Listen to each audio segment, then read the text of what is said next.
थांनाय माखासे साननिफ्राय हादोरसायाव गोजांनाया बारानिफ्राय बारा जादों। बेबादि समावनो चिरां जिल्ला सिंनि निसिमा बिटिसि बियाबनि MCLA जेम्स बसुमतारिया गावनि बियाब सिंनि सेसा बाजार ओनसोलनि गोबां निखावरि नखराव थांनानै कम्बल राननानै होयो।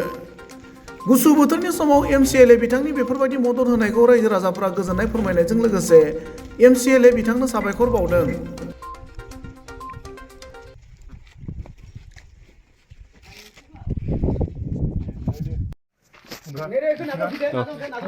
नाजादो कम्बला नांगोलनि आं होदों जेम्स आं दे बाबु दे अननानैसो होदों औ दे गभर्नमेन्टनि नङा अननानै होदों दे हामा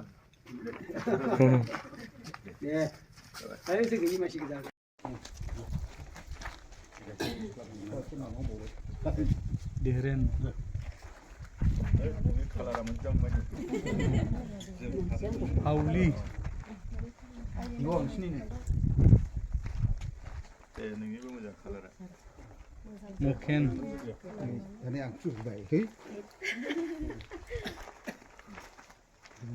पर्न नार्जारि ini बिब'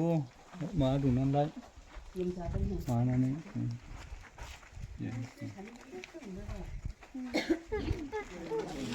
निकोदेमनिबो फैयाखैनिबो थाथ'बाय माबा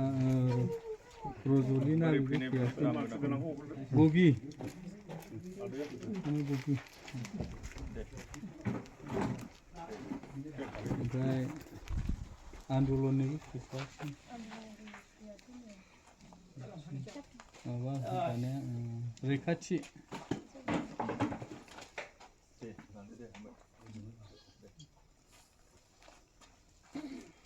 नायदु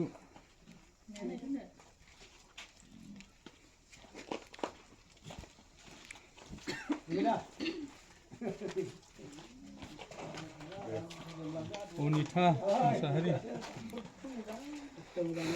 निजिला नार्जारि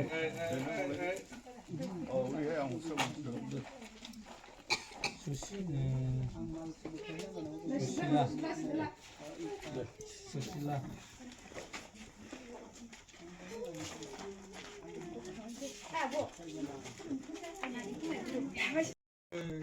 दाख्लैबो मिलन बाजारजों प्रग्रामाव नुगोन आं माबायाव मबाइलाव टाउनाव मिलन बाजाराव हाबनोसै आं बुंबायना